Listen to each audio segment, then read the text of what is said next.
Hey now, we are getting over, and I am the Silver King, Adam Silverstein, here to lead you through these hard times.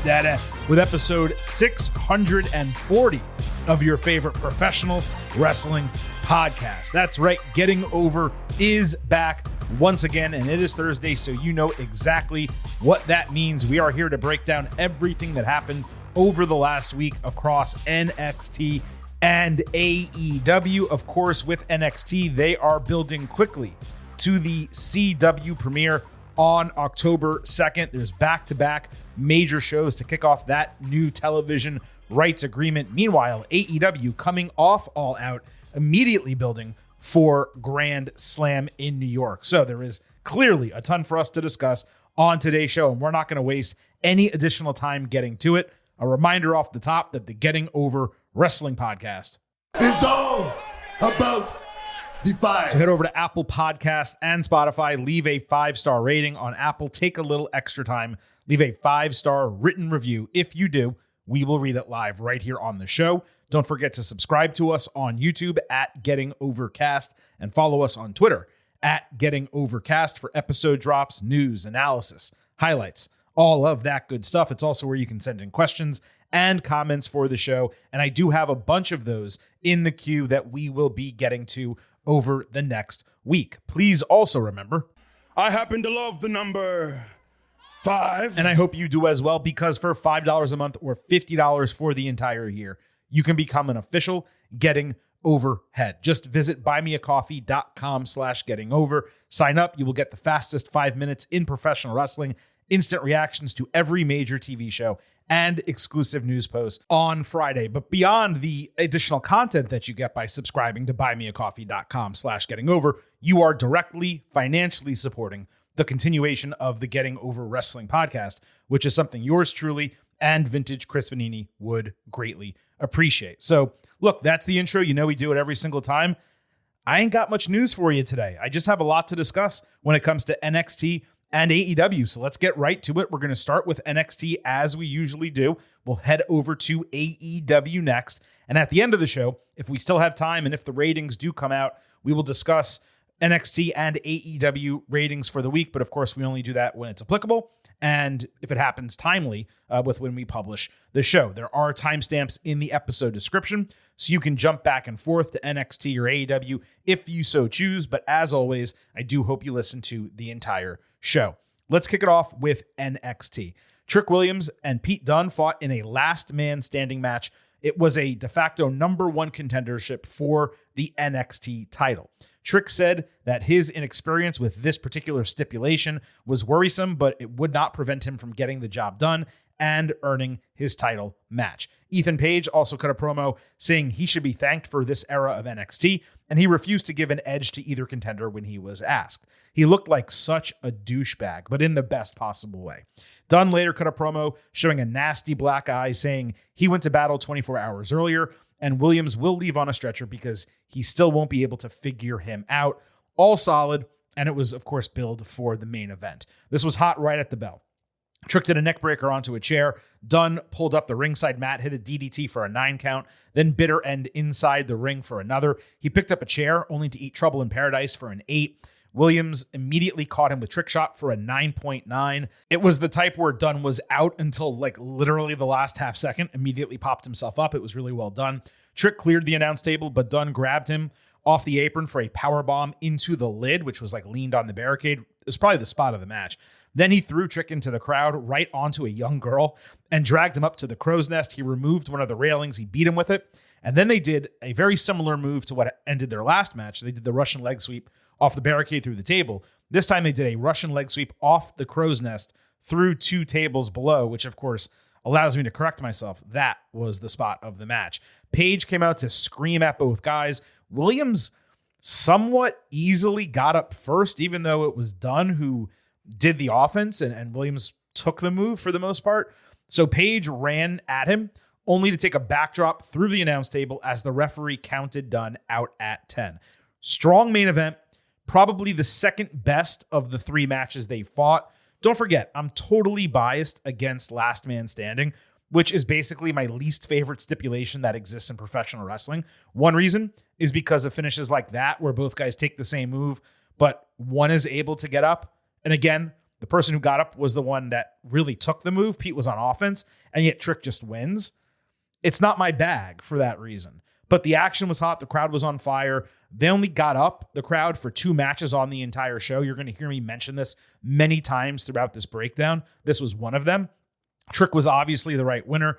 It seems clear he's going to win back the NXT title in Chicago at the CW premiere. It's a bit disappointing that Dunn worked 2 immensely strong programs across Raw and NXT, yet he came out as the total loser in both of them. Now he's going to go against Sheamus, probably lose that as well. At the same time, the fact that he's getting a more prominent role and being utilized better in WWE than he probably has since he left NXT UK, that's a massive positive. It certainly was not the case a year ago when he was still stuck as Butch.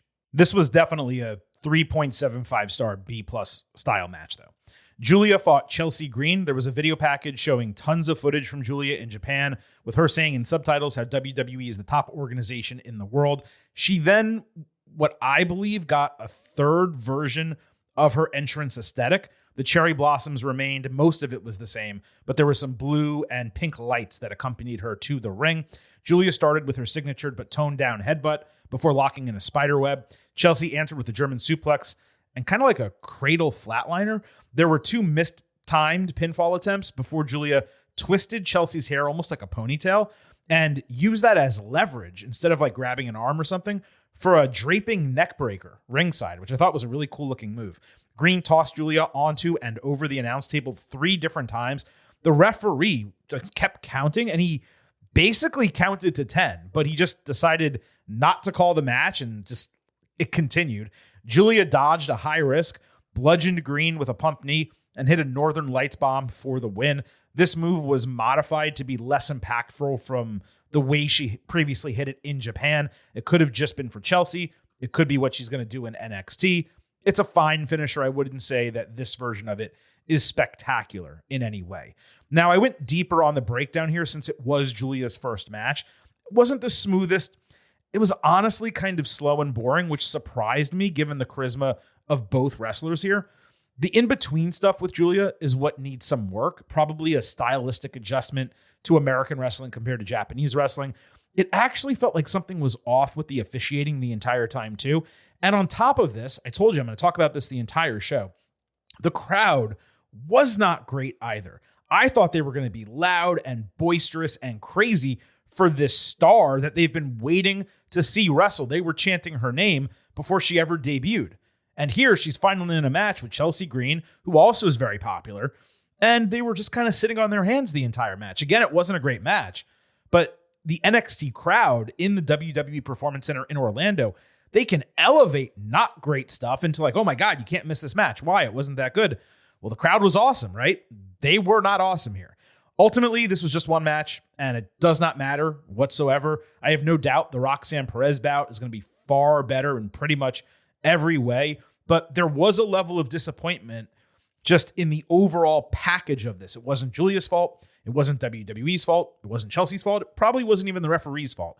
It just didn't come together the way you would ideally want it to, the way it probably would have if she was fighting like Natalya on the main roster in her first match. And I'm not saying that she should have gone straight to the main roster. I'm not saying that Chelsea didn't do a good job. There was just something that felt a little off about it, is all I'm trying to say. Ava later told Giulia that she was impressed with her. Funaki, SmackDown's #1 announcer, was indeed translating for her. Roxanne interrupted, saying she doesn't care what Giulia did in Japan, what Ava wants, or what Shawn Michaels wants. No one gets to come in and take over her division.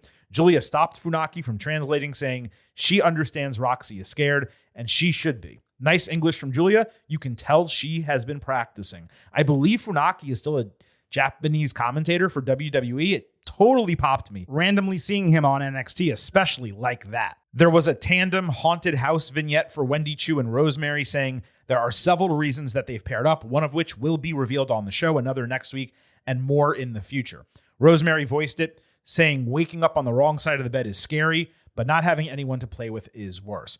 This was like a little creepy, probably the spookiest quote unquote thing that has aired on NXT in my memory. I realized as this happened that pairing them made an absolute ton of sense. Not just because pairing them makes sense, but Halloween Havoc is coming up in about 6 weeks. And it's actually something I hope happens more in this NXT TNA relationship. Friendships and teammates and storylines outside of just matches. Other than the Rascal stuff, this is the second most notable crossover story to date. I really liked it. The partnership between them, like I said, it makes so much sense. Maybe Wendy even gets to do a full TNA excursion. Maybe she and Rosemary can win the Knockouts tag team titles down there. That would be really cool.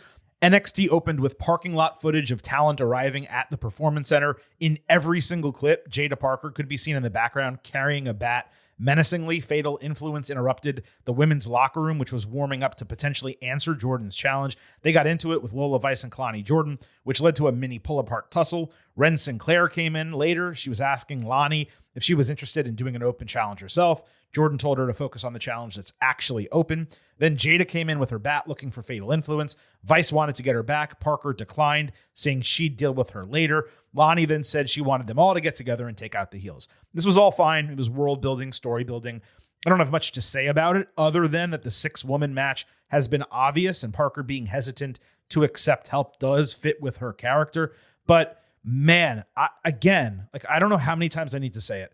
Turning Fallon Henley heel was such a mistake, and simultaneously turning Lola Vice babyface was such a mistake. I don't understand what they're doing. Now, if it's changing alignments just to do it because they want everyone to get experience being heel and face and all that, fine. Like I understand it is still developmental in a significant way. And with Fallon, she's certainly pretty close to getting called up. You would hope. I thought she was going to this past WWE draft, but Lola's nowhere near ready. So there was absolutely zero reason to turn her face after the Roxanne Perez feud. If you wanted to do it for that, that was fine. But coming out of it, she should have just gone right back heel. The TNA Knockouts Championship was indeed on the line in an open challenge. Jordan Grace defending against TBA. Jordan cut a social media promo saying her title represents the best women's wrestling outside of WWE. Interesting phrasing to say that. She decided on the open challenge because the more formidable opponents that she beats, the more prestigious the title becomes. Solid logic there. As Grace walked to the ring, she ran into Giulia backstage. The crowd really didn't react. And again, this is a trend we're going to talk about throughout the entire show. This crowd sucked. And I've been in 2 of these crowds. And this was like way worse than anything that I ever thought was possible in the WWE Performance Center. But if they're teasing Jordan and Giulia, I mean, that would be insane. Give me what I want. Give me what I want. Unfortunately, we did not get the normal NXT chaos for an open challenge with all the competitors battling to the ring. That always makes those segments more exciting, and therefore it made the segments we just discussed completely worthless because they were all warming up and just didn't go anywhere and didn't try to get the open challenge. Very odd. Anyway, the person who answered was Sol Ruca, and she hit a step-up moonsault off the ring post outside. Grace ate a crossbody, but caught Ruca flying and flung her, only for Ruca to counter midair with a great DDT. Jordan came back with a Vader bomb, but Sol countered her finisher. Grace knocked Ruca off the ropes and then hit a muscle buster. When the lights suddenly went out, Rosemary and Chu appeared in the ring, with the latter choking out Grace for disqualification. This was the second best match on the show, as far as I was concerned, and the worst finish on the show. Talk about an absolute buzzkill.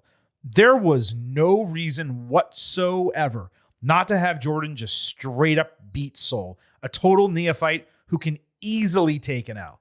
I believe Grace got attacked by the Spooky Duo recently on TNA, so it's fine and actually cool that they're continuing an angle through both shows. Presumably she'll make Sol her partner. That'll lead to a tag team match. But just let Jordan get the damn win, especially on a show that had so many other matches that ended in schmaz fashion.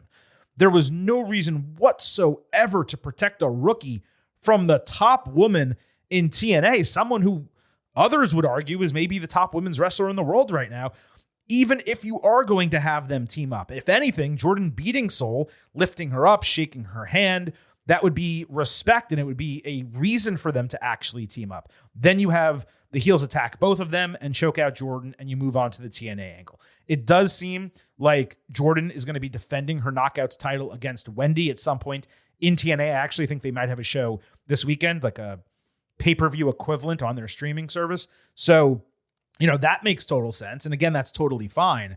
But just let her get a win here. It's Sol Ruca. It's not even like it's Roxanne Perez or Giulia. This is a mid-carder at best who's still a neophyte. There's no reason to protect her whatsoever. That was frustrating to me. Now, it had seemed like this whole time, Rosemary and Chu were in the middle of a feud with Tyra, Tatum Paxley, and Lyra Valkyria. And speaking of them, Paxley was playing with her dolls, showing off her favorites, telling stories about them to Valkyria. They agreed that Rosemary and Chu cannot be trusted. Tatum realized Wendy only used her for the title when she thought they connected as outcasts. And hysterically, Lyra rolled her eyes and said, "Imagine that." Like real sarcastic, because that's exactly what Tatum did to her.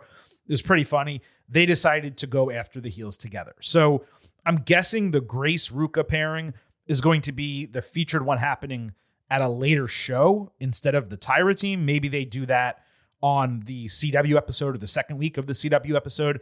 But the Tyra team makes far more sense going against Wendy and Rosemary from a storyline standpoint. I'm just confused with the decision-making in both cases here, though I continue to like Rosemary and Chu together. Obviously, Tyra is tops for longtime NXT watchers. Tuesday was a true love wins type of moment for two fan favorites who had frequently been at odds coming together in a heartfelt, possibly more than friends, type of moment. So I thought that was pretty cool. The tag team championships were on the line. Fraxium defending against the Street Profits. The Rascals were supposed to challenge here, but Ava on Monday announced they were suddenly unavailable due to conspicuous circumstances. She set the Profits as the replacement challengers. This opened the show. The Profits were wearing like Miami Vice colored gear. I think it was an old NXT set of theirs, like a throwback. It was not flattering at all on Angelo Dawkins. Nathan Frazier was well short on a springboard, so Montez Ford hit him with a Uranagi, followed by a People's Elbow set up into a standing moonsault, a People's Moonsault, I guess. The Profits then hit a pounce German suplex on Axiom. The champions did a frog splash, springboard 450, and a tandem high-low missile dropkick. Dawkins ate an avalanche Spanish fly, but Ford threw Axiom into the ropes, knocking Frazier down. The Profits took advantage with a Doomsday Blockbuster, but as Ford went for the cover, Tama Tonga pulled him out of the ring for a disqualification. Jacob Fatu then absolutely trucked Dawkins ringside before the Tongans hit what I can only describe as like a double spinning magic killer, basically a magic killer, but where both guys spin instead of just the person doing the move. And then Jacob hit a swanton bomb to end the entire segment. The energy here was insane. I know I've been shitting on the crowd for this entire show. This was the opener, and they were absolutely nuts, probably because of the unexpected arrival of the Bloodline in NXT. And it wasn't just Fatu, who was awesome either. The Tongans were more electric here than they have been throughout most of their SmackDown appearances. Tonga Loa individually looked the best that he has since joining WWE. Ironically, I think them being together without Solo Sikoa, and by the way, also all wearing black pants and being shirtless, it made it look like it was a random street attack and this like crazed trio of Samoans instead of a semi-polished group all kowtowing to Solo. It was impactful, way more impactful, like I said, than most of the things they do in NXT. The surprise aspect of it was awesome too. An obvious booking option, but not one I actually considered plausible. If you remember, I literally said on Tuesday's show, I brought it up and then poo-pooed it to myself. We were talking about Solo winning the NXT title and how maybe that would give him a major championship that was higher than the United States Championship, but obviously wasn't the WWE title. I said, even though that would make a lot of sense, I didn't see the Bloodline ever coming down to NXT. And literally like 12 hours after we published that podcast, here was the Bloodline in NXT. So much for that. Jacob was again an absolute monster. His swanton was a thing of beauty. The Profits effectively won, getting a cover off a finisher with no one really to save. That was important given they were the more senior team. The match was a blast. The commercial-free aspect only helped to that end. And it all had continuity with a SmackDown feud. They posted a video on social media saying it was by orders of the tribal chief. All three guys actually got to speak, which is again something I talked about on our show on Tuesday, how they haven't really spoken. You really couldn't ask for more other than transplanting this onto SmackDown, where of course would matter more to the main roster audience. Wes Lee interrupted commentary later in the show, grabbing Vic Joseph's headset, talking to Zach Wentz, saying they both know he's the reason Trey Miguel was not able to compete. He challenged Wentz to a Chicago street fight for the CW episode. That's all well and good, but I'd rather be shown and not told. I understand that might be difficult working with two companies and dudes who live in different states, but if we don't get footage of Wes attacking Trey, the whole booking is kind of worthless. Could have just done the street fight. That said, Wes attacking Trey was sensible, given Miguel interfered in the No Mercy match, so he should want revenge on him, and then, of course, he should want a rematch against Wentz. The Heritage Cup was on the line. Charlie Dempsey against Javon Evans. Cedric Alexander was in Evans' corner. Dempsey got the first fall with a dragon suplex in round 2. Javon tied it minutes later with his double jump tornado splash. Evans countered a guillotine with body scissors into a vertical suplex, and the referee started counting a fall with Evans' shoulder clearly up. Luckily, he was saved by the bell. Dempsey put in a guillotine after the bell and didn't release it until Alexander got involved. Then he caught Evans with an anti-air European uppercut, only to eat the springing heel kick and a springboard lariat. Cedric hit a tope to take out Miles Bourne ringside after a distraction. Javon did a full-on tope over the ring post. Ren Sinclair distracted the referee as Tavian Heights returned from Japan, jumping out of the crowd to hit his new signature rotational belly-to-belly suplex on Evans ringside before Dempsey covered to retain the cup. The match was a ton of fun. Another escape-style finish to protect the babyface, but returning Heights in that way was really smart. I hoped while watching it that they might pull a surprise and change the cup just for the hell of it, but it obviously made more sense to keep it on Dempsey and not have Evans' first title win in WWE be this cup, which only holds so much prestige.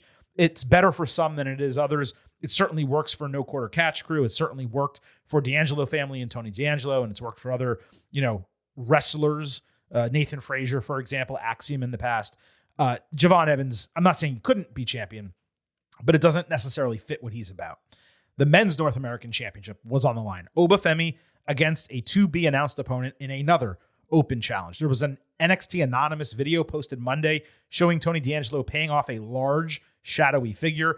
Alexander Hammerstone, who is basically a cross between Billy Gunn and Brian Cage, ultimately answered the challenge. And you know what that means. Oh, we got two big meaty men bumping me tonight. Oba did a press slam out of a fireman's carry. Hammerstone came back with some big release suplexes and a choke slam, but Femi did his toss slam and a pop-up powerbomb for the clean 1-2-3. This was only the second TNA wrestler to take a clean fall to an NXT talent. It was okay, super slow and plodding. Another instance where the crowd absolutely sucked. They were quiet for the entire match.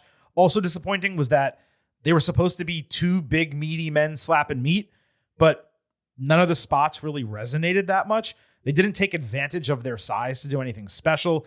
This gets 2 slabs of beef. I'm also realizing I didn't grade the Heritage Cup match, and I meant to. That was a 3.5 star B match. I thought that was really, really solid and worth a watch if you have not yet.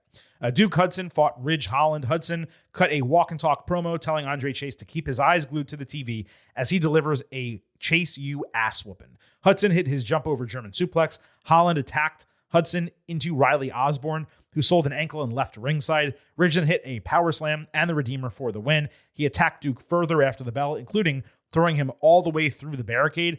Thea Hale got in his face screaming at him, but he just stared her down, threw the barricade piece onto Hudson, and then hit Redeemer into the loose barricade piece ringside as she continued screaming and crying in the background. This went 4 minutes. It was the worst match on the show by a mile, probably the worst Hudson match in a long-ass time, almost entirely because of Holland. It's not that either of them were particularly bad, but together it was just slow and boring. Plus, it was short. And Hudson, someone who has taken better competitors longer, closer to the limit, got beat in 4 minutes by Holland. One of the roughest parts of the entire show. Really just nothing positive to say about it, unfortunately, other than maybe, Thea, of course, is great and she's super energetic. And even when she's crying and raising hell like that, it's a lot of fun.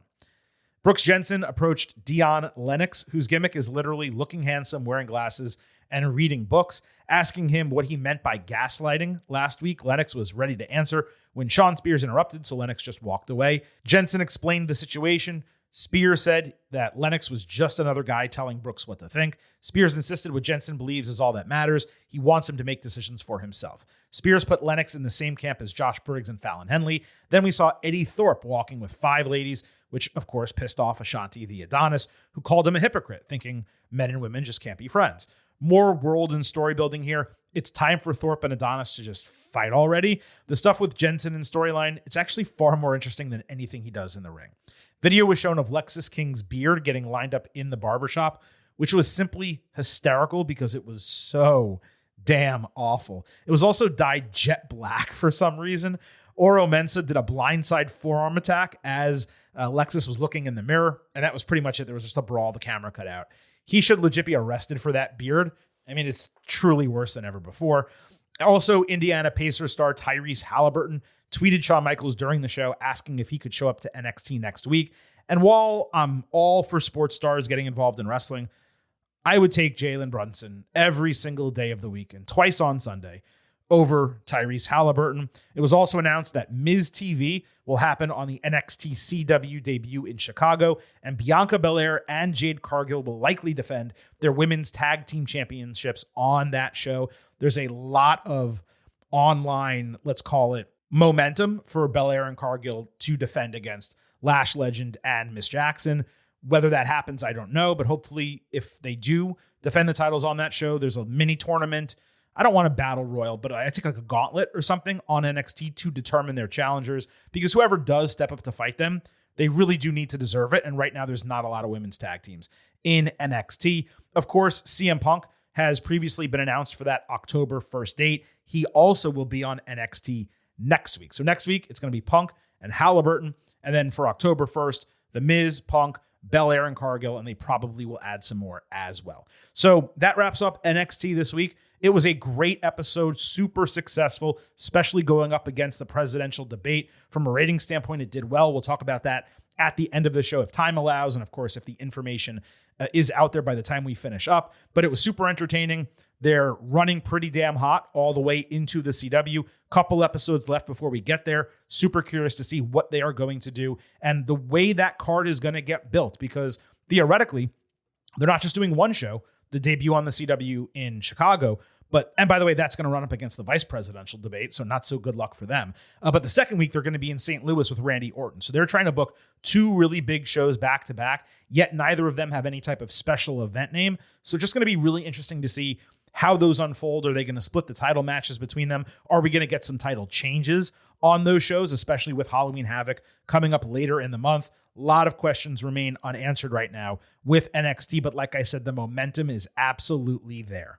Moving over here to AEW, I did, of course, do a second look over at AEW All Out. Don't actually have a ton to share. There were 2 matches in particular I wanted to mention. The first, a slightly lower grade than I had on the instant analysis, the Continental Championship, Kazuchika Okada against his 3 challengers. I actually went down to a 3.5.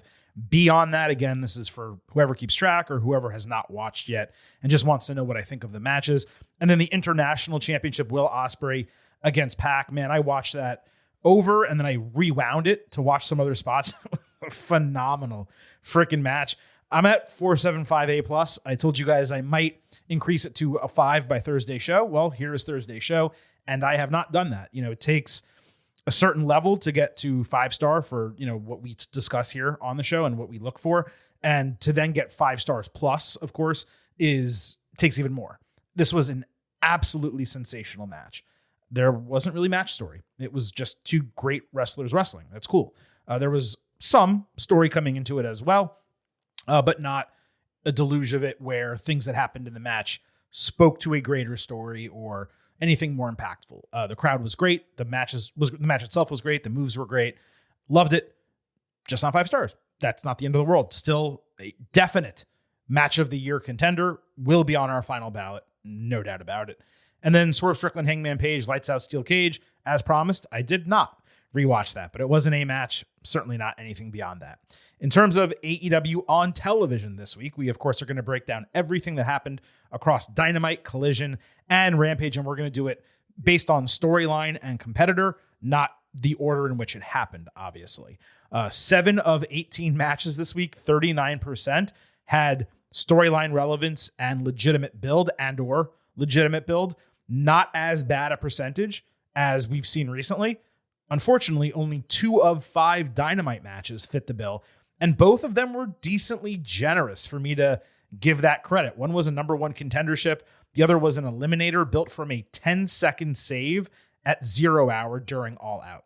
There were actually fewer relevant matches on Dynamite by percentage than Collision and Rampage combined for the first time since we've started keeping track, mostly because those were the go-homes for All Out, and they had qualifiers and stuff for matches that were randomly built at the very end. But still, to come out of All Out and just have random matches on television, not great. There were storylines out of the show, which is more important than the matches in this case. But still, there's no real reason not to have matches that matter. And I was frustrated with that on Wednesday night. So again, let's go ahead and break down everything. On Collision, Jon Moxley and Marina Shafir, now wearing dark eye makeup like Ronda Rousey used to, arrived at the arena. It happened early in the show. Tony Schiavone acted like it was going down live. Nothing really ever happened except the Outrunners beat a couple jobbers in 2 minutes for their first win. They celebrated wildly. It was kind of fun. I don't mind the gimmick. It always feels like a massive waste of TV time. But 2 hours after we first saw them, Mox and Shafir destroyed this 80s trio as they were cutting a promo. And it was, again, just kind of basic, something that happened. That's all we saw from them. If the idea was that they're rampaging through the locker room, pun not intended, then it really needs to be more impactful than just kind of attacking the Outrunners a little bit. On Dynamite, that show opened with a Mox parking lot promo, presumably taped after All Out. He said he had to take out Bryan Danielson because he doesn't have the stomach for what comes next. Mox talked about joining AEW to build something sustainable, but the company now is just filled with out-of-control egos. He referred back to William Regal calling Danielson a perfect wrestler, but Mox said he's far from perfect. He's neither a villain nor a hero. He's going to be the one true king of AEW. And he chooses war, is also something that he said. Then he jumped into the trunk of a Jeep, almost like he was a sorority girl. And I thought that was super odd and unintentionally funny as an ending to an excellent Mox promo and a really hot starter that left a lot up in the air for the rest of the show. When Mox gets time to cook, he cooks nearly every time. If you want him to jump into the back of a vehicle, make it a pickup truck, not a Jeep. 30 minutes after this, the crew destroyed Private Party and Commander, who came out for a match in a sneak attack. And I want to pause here briefly because I want you to listen to the way commentary in AEW called this. And there's Jon Moxley and Pac. These were the people that attacked Bryan Danielson at All Out. Look at Marina. She's choking out Commander. He's out already with that front guillotine. There goes Isaiah, thanks to Claudio. And we knew we were going to hear from Jon Moxley at some point in our broadcast tonight, but I'm not sure this is quite what anyone expected. These are the guys that attacked Bryan Danielson at All Out. We're going to hear from them. This isn't what anyone expected. I mean, that's dog shit commentary. It just is. I've been saying this and kind of mentioning it now and again here on the program, trying not to be too hard. I mean, you guys know I'm not a huge Tony Schiavone fan, and that was not Tony Schiavone, so don't get me wrong. I'm not a huge Tony Schiavone fan. I love Taz. He's great. But Excalibur, being this play-by-play man who just does not emote, is never really affected in a significant way by anything that's happening. This guy didn't attack Bryan Danielson at All Out like so many other wrestling attacks we've seen. He asphyxiated him in a plastic bag and tried to murder his prior partner in the Blackpool Combat Club, who is also the AEW champion, who's not at the show, who for all we know is dead, right? We don't know what's going on with Danielson yet. And he's just treating it as if he took out his knee or something like that. You got to be pissed. You got to be screaming. It wasn't enough that they took out Bryan. Now they got to sneak attack these guys. What are they going to say, Tony? What are they going to say, Taz?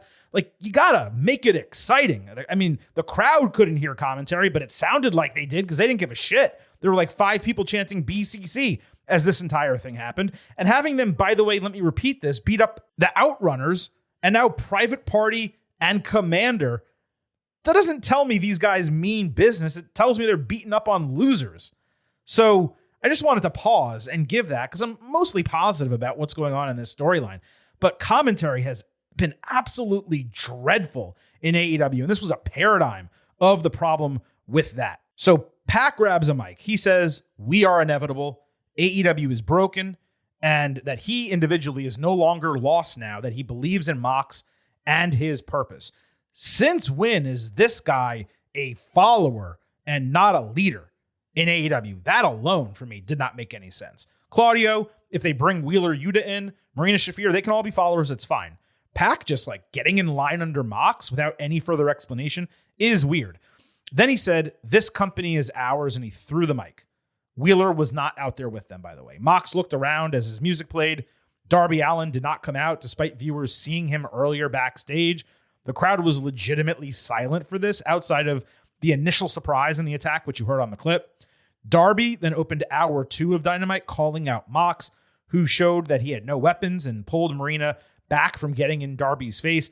I was trying to think, what weapons is he showing he doesn't have? He's lifting up the bottom of his shirt to show his waistband. That's where you would keep a gun. Is he showing, "I don't have a gun" to Darby? If you had a knife or you had a wire or a rope or something, it would be in your pockets, right? So even that alone for me was odd. Mox said nothing has changed between them. Darby cut him off, saying he came from nothing and AEW has given him everything. Allin said myriad heroes have failed him before, but Mox has proven to be real because he still wrestles in high school gyms. That's seriously what he said. Darby said Mox killing Bryan means he can now never trust him again. Mox said Darby won't be able to have his title match at Grand Slam because Bryan is indisposed, which is a good thing because Allin is not ready to be world champion, so he should hand over his title shot. Darby asked if he's been drinking again, which got a pop. He said Mox didn't earn it, so he's not going to give it to him, but he could try and take it. Then he accepted a challenge from Mox for the number 1 contendership at Grand Slam, where I'll remind you, he was supposed to fight Danielson for the AEW title. Mox twice said he doesn't have time to explain. That's it. And he added that Darby has no idea what's going on. He said he will take the number 1 contendership, and Darby said if Mox tries to burn AEW down, he'll pull him into the flames also. All of this, despite my criticism, remains immensely interesting. There is clearly a concerted effort to tease and tease and tease with an expected resolution further out, possibly at Grand Slam in 2 weeks, possibly a bit after that. The reveal will have to be enormous for this to pay off the teases. And I know we keep mentioning it when we talk about Mox, but the only lingering possibility out there that would seem to fill the tease would be Shane McMahon.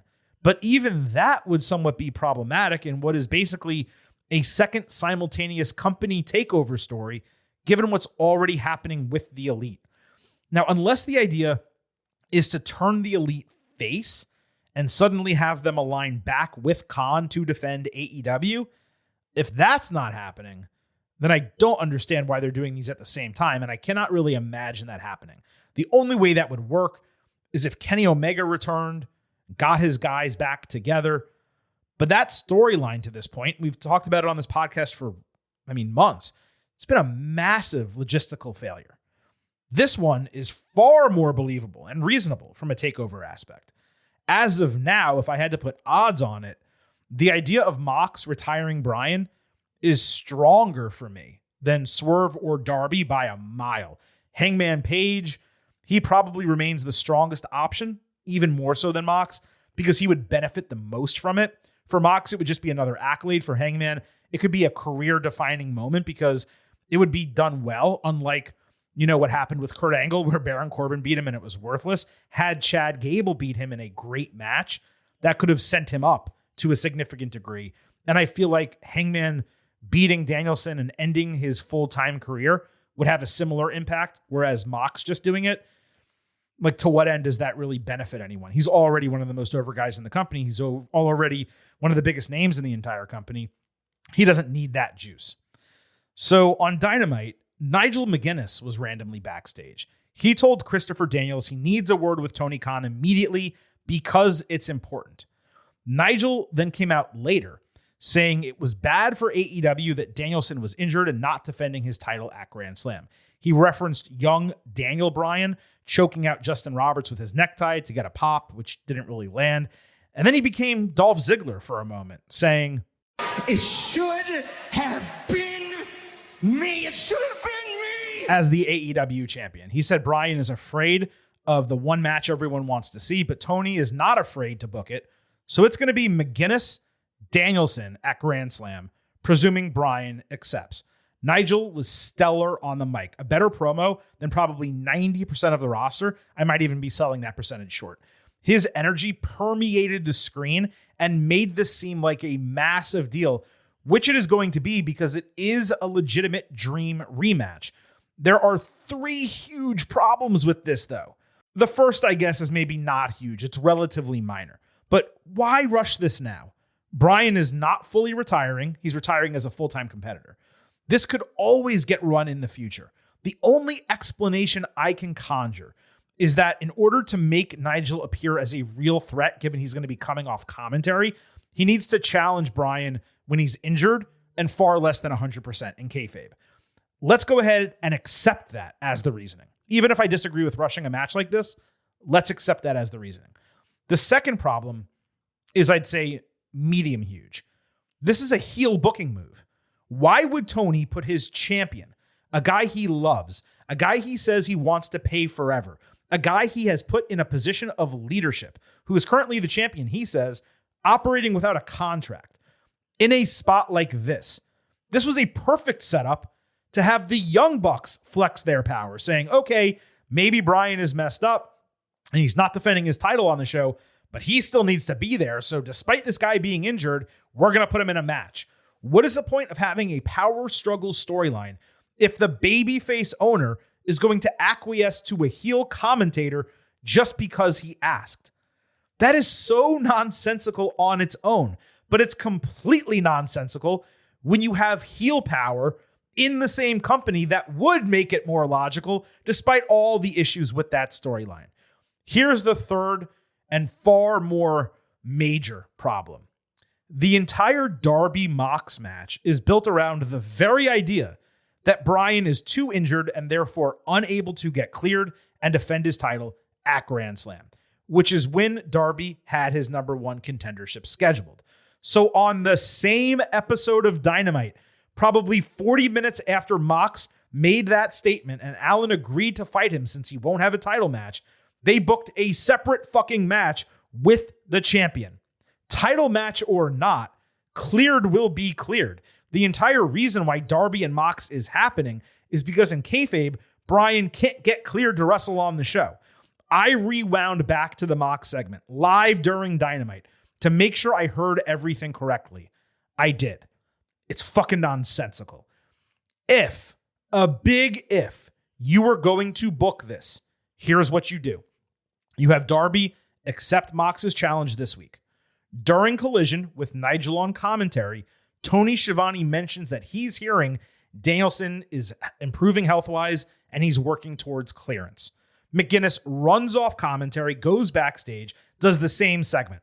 Then on Dynamite next week, he opens the show announcing that Danielson is now expected to be cleared after all. And since Darby already took Mox's match, he wants to fight Bryan. That would be logical. Still silly, but 10 times more logical. The literal only way this works as booked, and I thought about this to conjure up a storyline that would be sensible, is if Danielson McGuinness simply does not happen at Grand Slam. Then you could have Nigel on commentary call Bryan a coward for weeks on end and ultimately confront Tony about stripping him of the title if he cannot defend it.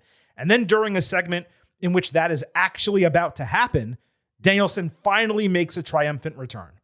That's it. It's the only way this works logically.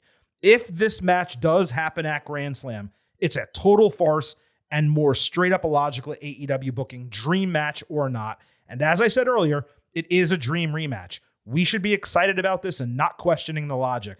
And yet, we're questioning the logic. On Dynamite, Hangman Page backstage said he would have burned down more houses if Swerve Strickland owned them because of what he did to his family. He didn't regret anything that he has said, anything that he has done, nothing. Hangman then said anyone who stood between him and Swerve will be found and hurt. He walked by Dark Order, which said, we don't even know who you are. Then Jeff Jarrett confronted him, saying his family has promoted wrestling for decades, and guys like Page wind up filled with guilt, shame, and remorse for things they do like that. Hangman just slugged Jarrett a few times. He got pulled off. I thought there was going to be like a more impactful follow-up in the ring with AEW taking advantage of the momentum by starting a new white-hot rivalry utilizing Hangman. You would think when he comes out there after burning down a guy's home, hitting him with an unprotected chair shot, sticking him in the gums or wherever with a syringe, that the crowd would boo him out of the building. Dominic Mysterio level heat. AEW never gave the fans an opportunity to do that. He was backstage the entire time. I suppose Jarrett has become shockingly over lately coming out of the stuff with Danielson, but I would not say this rises to the level of being significant, more like a one-off match. Still a solid follow. Interesting that Jarrett has a problem with hardcore match like this, as opposed to someone trying to murder Danielson, especially given that recent relationship was established. Wouldn't it have made sense if Jarrett saw Mox backstage and confronted him and then got his ass beat? We've seen plenty of Dynamite episodes where the big newsmaker from a pay-per-view doesn't even appear, MJF being the most notable. But this was another one. I mean, he appeared, and that's better than not appearing at all, but he was backstage the entire time. He was the winner of your main event. Put him in front of your fans. Why is this so difficult? It really shouldn't be. Instead, the Patriarchy were the first out on Dynamite, with Christian Cage claiming he has infinite aura despite the trio's championships being stolen from them. Christian said the light bulb finally went off for Killswitch at All In before putting him over as a monster that belongs to him. He said that Danielson's days as champion are numbered. He'll do more than asphyxiate him with a plastic bag, and Bryan will wish Brie had CTE so she forgets what happens to her husband. Cage then declared himself the next AEW champion, which was a label he added to his metal contract. As the segment ended, we saw Kip Sabian watching from the crowd. I'm just kind of personally bored of Christian's shtick. He doesn't do the dead father shit every time, at least not every time he comes out. That's a positive, but it all kind of sounds the same. It's like shock insulting, And out of the entire roster, 50-year-old Christian is not really the person I want to see front and center in a title storyline weekly, nor should he really be the first person out on a Dynamite after All Out. That also speaks to my personal preference, though I've never personally been a fan of his. The segment was solid enough overall, but again, I just questioned the decision-making. On Dynamite, Don Callis propositioned Will Ospreay backstage to team with Kyle Fletcher for the Casino Gauntlet tag team match later in the show, since Ospreay has never lost a casino gauntlet match. Will said he appreciated the offer. He was actually in the process of declining it because he's busy, but Callis reminded of the favor that he promised. Fletcher then pulled the heartstrings, saying Ospreay knows him best and how it hurts him to keep coming close but failing in all his matches, and how they've tagged for years and years and years. So Will agreed. Konosuke Takeshita was clearly angry, but everyone else was happy. Takeshita taking the title off Ospreay down the line, that would be immense. If this kicks off that storyline, then it does make perfect sense. Given Takeshita's reaction, it did not seem like a throwaway booking just to put Ospreay in the match. If that's what it winds up being, obviously this would then just become irrelevant. Later on Dynamite, Kazuchika Okada was backstage. He said defending the Continental title at All Out was the hardest night of his life. He faked tears and he said it was actually easy. Callis came up with Takeshita saying he didn't get pinned in that match, suggesting he deserved a one-on-one. Okada said he'd be champion one day, but just not with his title. The crowd only popped when he came back and said bitch, but it was a loud pop, to be fair. Maybe I was wrong about the Takeshita anger because Callis turned around and immediately tried to feud him with Okada, which would be more meaningful, an individual title, or maybe that match will just not happen. He'll get angry and ultimately fight Ospreay. Either way, it's nice to see something actually happening with Takeshita. I continue to question the alignment of the Don Callis family. They're heels, except they work with Ospreay sometimes, who's a face, and Fletcher's kind of a face. But Rush is a heel, and Takeshita's a heel, but Callis is a tweener. The whole thing is just so weird. On Collision, the grizzled young veterans beat Iron Savages in 3 minutes. FTR briefly attacked. Jack Jameson celebrated with them, only to eat Shatter Machine. Okay, a challenge was made for next week, so that match will happen soon. On Collision, Acclaimed backstage got a promo segment with Max Caster calling himself the best wrestler alive. He said the road to the tag team title still goes through them. MXM Collection then appeared from behind a curtain, saying they would beat House of Black before touching tips. Anthony Bowen said they're the only team that gets to do finger stuff. Alrighty. On Rampage, House of Black obviously beat MXM in 12 minutes. There was really not much to talk about here. On Dynamite, the Young Bucks backstage said that they wanted AEW to have the greatest tag team division in the world when the company started, but they're the whole division now because they're doing the heavy lifting. Matt Jackson said fans can be angry at them for being champions and not being there and shit, but no one else is there to step up and take the titles from them, hence the gauntlet booking with a title match for Grand Slam on the line.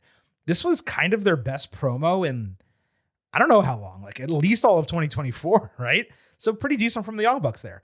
Now, the main event of Dynamite was the Casino Tag Team Gauntlet. FTR, Righteous, Undisputed Kingdom, and Acclaimed joined Ospreay and Fletcher as the first five. Stokely Hathaway was ringside clapping, I think, for Fletcher. MXM came out for a four-way vertical suplex spot with 8 men. Top Flight and the Outrunners were next. There was a 10-man broken fall after FTR hit Shatter Machine.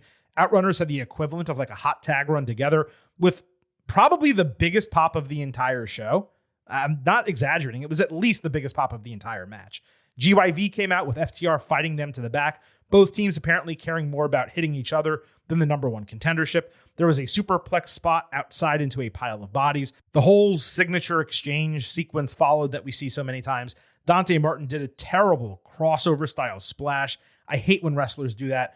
And Fletcher got knees up on the landing. Ospreay immediately followed with Hidden Blade for the victory, which means Ospreay, as international champion, will once again be challenging for another championship. Coming out of 3 such matches at All Out, by the way, and others preceding it, this is like the 10th, 11th, 12th time that's happened on pay-per-view or television over like the last 6 weeks or so. AEW has a massive roster with tons of folks, but champions keep getting other title matches, which is just ridiculous. I presume this is just a fun match booking to get a big star on an important TV episode. Hopefully, the Takeshita narrative that we discussed earlier is part of a legitimate storyline, and that all extends beyond Grand Slam. I'm actually remembering, as I say, that Rush is supposed to be part of the family also, so that's another partner who didn't get a chance. Maybe he's going to be angry. Anyway, it was a high-quality main event. The Outrunners surprisingly stood out from the pack, despite being the comedic team. It was cool to see. That's the type of pop those guys were getting in 1984, you know? Maybe the biggest pop of the night, like I said, not just the match, but it was definitely the biggest pop of the match. I've said this multiple times now. I really like the Casino Gauntlet concept. It's super unique. It fits perfectly with the AEW wrestling style. I did have a thought as this began, though. AEW might be overdoing it a little bit. They literally just had one of these 3 weeks ago. It would be like doing a battle royal 3 weeks after the Royal Rumble or a ladder match 3 weeks after Money in the Bank. You just don't really do that. This was also the worst, quote unquote, of the 3 gauntlet matches to date. Nothing wrong with it, just not as exciting as the other 2, maybe in part because it was so predictable. On Rampage, Queen Aminata beat a jobber in 70 seconds, zero purpose to it. On Dynamite, Mariah May beat Queen Aminata in an eliminator match. There was minimal relevance to this. Again, it was Aminata who saved an attack on Sky Blue during the all-out pre-show. She got a couple big kicks. May came back with the draping DDT, running knee, and Storm Zero for the win. Mariah then cut a promo laying on the canvas, saying she still hasn't gotten her celebration. She was sad that Mina Shirakawa is not around and asked her to come back. So I guess we'll see Mina. I presume they're just dragging this out because they're going to continue the feud with Toni Storm. But it's been like 3 weeks since she won this title, and they've done absolutely zip with her. On Dynamite, Ricochet fought Sammy Guevara for some reason. Ricochet got a nice pop in Kentucky. Sammy got zero reaction. This was his first Dynamite match in 8 months. Rick, I guess, needed to pick up wins before challenging Ospreay, so that's the reason why he randomly fought Sammy. We'll discuss this in the next match. That's clearly bullshit because records and wins don't matter for title matches anymore. Guevara did a moonsault off the portal on stage and a handspring tope out of the ring. Ricochet then jumped on the barricade corner, hit a senton, and then he did a running shooting star press. Guevara countered a fireman's carry like nothing into a Canadian destroyer and hit a flying cutter. Ricochet escaped the GTH, hit an axe kick, and won with vertigo. I don't love that a high-risk dude just hits a regular flat move in the middle of the ring. He should do a high-risk finisher. The Beast Mortos attacked Ricochet for no reason at the bell, hitting a spear. Guevara saved with the chair since he's a babyface.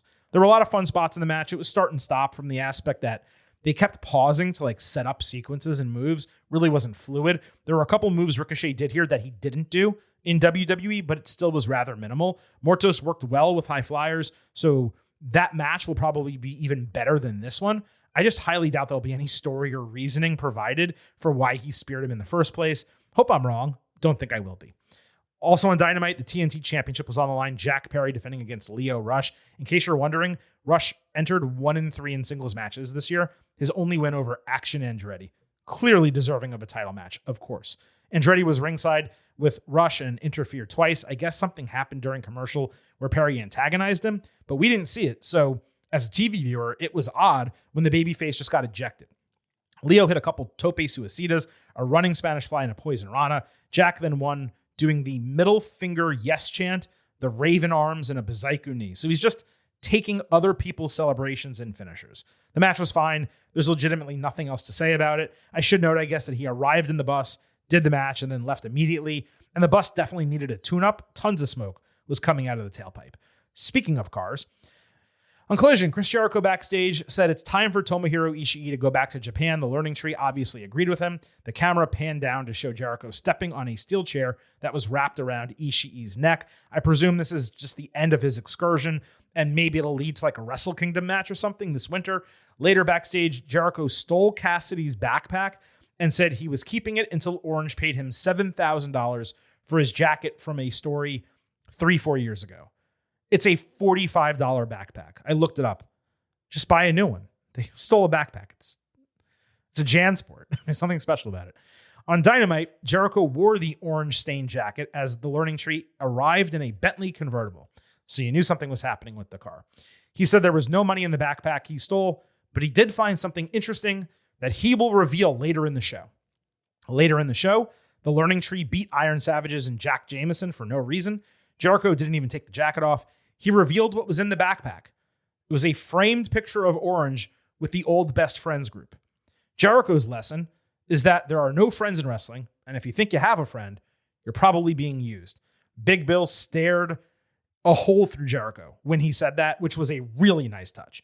Jericho kept demanding the money, so Orange appeared on the big screen with Mark Briscoe and Kyle O'Reilly, driving a bulldozer up to the Bentley, and then pouring a bunch of change in it, like they were Kramer trying to get some calzones, plus a hot shirt and jacket at Paisanos.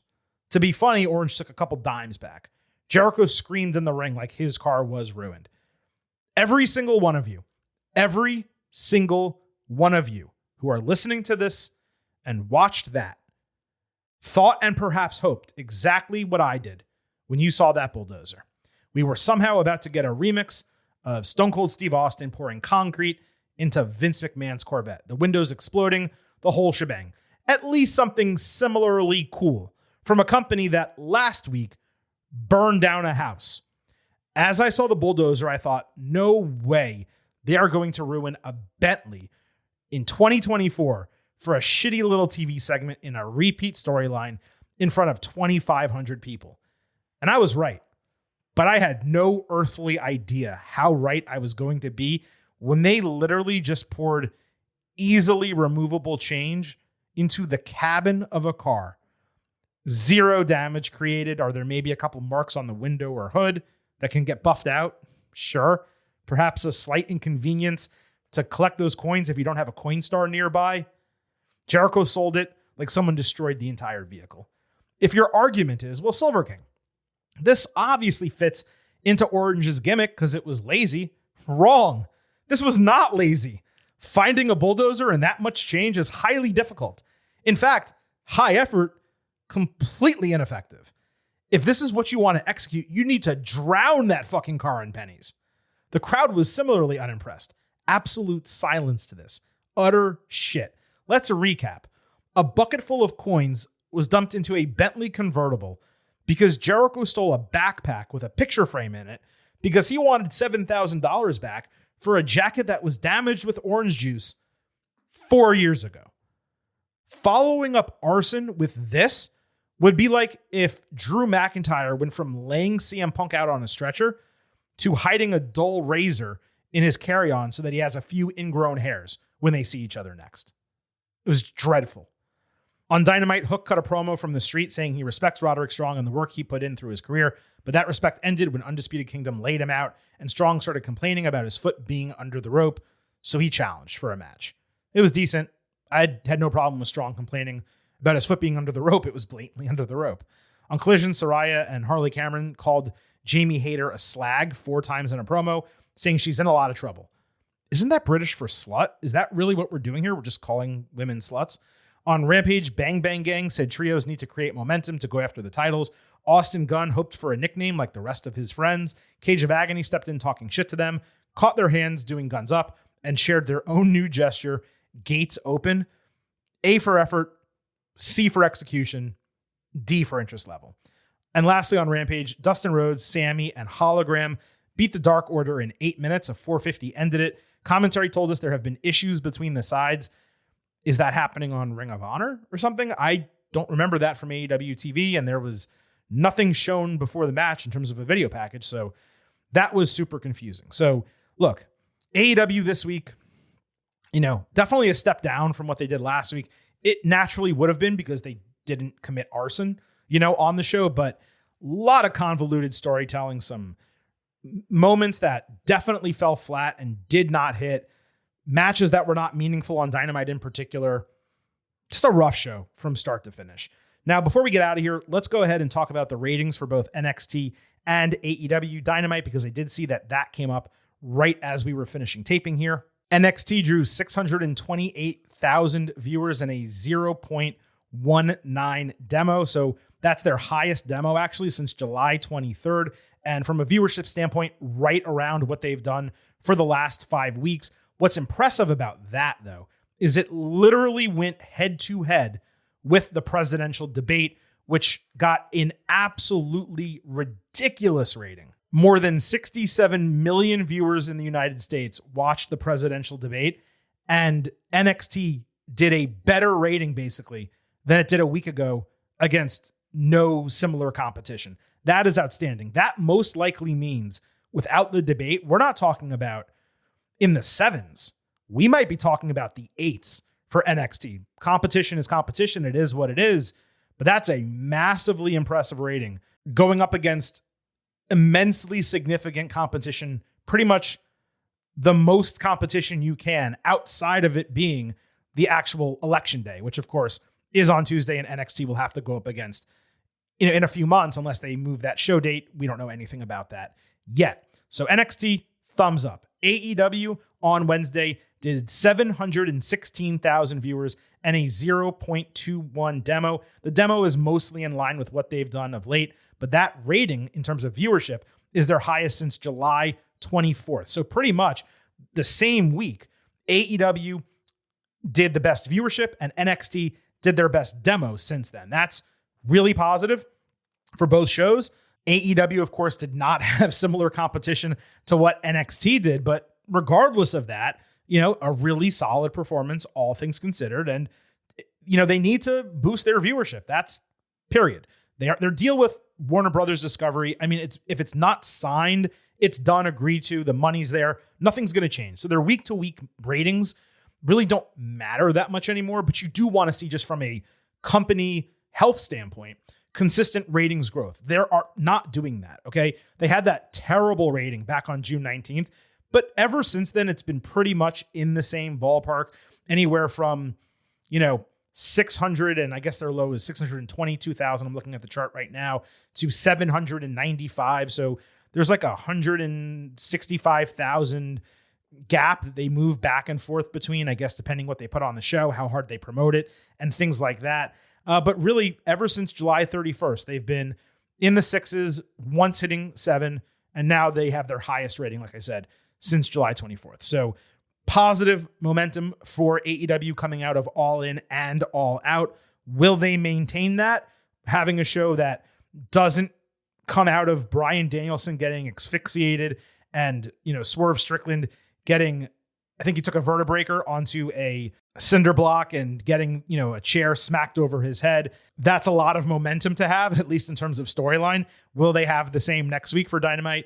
We'll see. What will that rating be? We'll see, of course, as I don't want to say usual because we don't do it every time, but as we frequently do, if it's notable, we will do our best to discuss it in this space. Folks, that wraps up this edition of the Getting Over Wrestling podcast. On the way out, allow me to remind you that this program is all about Defy. So head over to Apple Podcasts and Spotify, leave a 5-star rating on Apple. Take a little extra time. Leave a 5-star written review. If you do, we will read it live right here on the show. Don't forget to follow us on Twitter at Getting Overcast for episode drops, news, analysis, highlights, all of that good stuff. Don't forget to follow us on YouTube at Getting Overcast. And please also remember, I happen to love the number 5. and I hope you do as well, because for $5 a month or $50 for the entire year, you can become an official Getting Overhead. Just visit buymeacoffee.com/gettingover. Sign up. You will get bonus audio, the fastest 5 minutes in professional wrestling, instant reactions to all the major shows, and exclusive news posts on Friday. Again, buymeacoffee.com/gettingover. Please support the Getting Over Wrestling podcast. Thank you all for listening to this edition of the program. Don't miss our WWE episode from this week, where we went into great detail on WWE's television deals and some major storylines going into Bad Blood. And of course, we will be back on Tuesday with our next WWE show. The Silver King gets to relax for the weekend for the first time in a long time. Of course, it is time for us now to sign off, and for me to leave you with just 3 final words. Bye for now.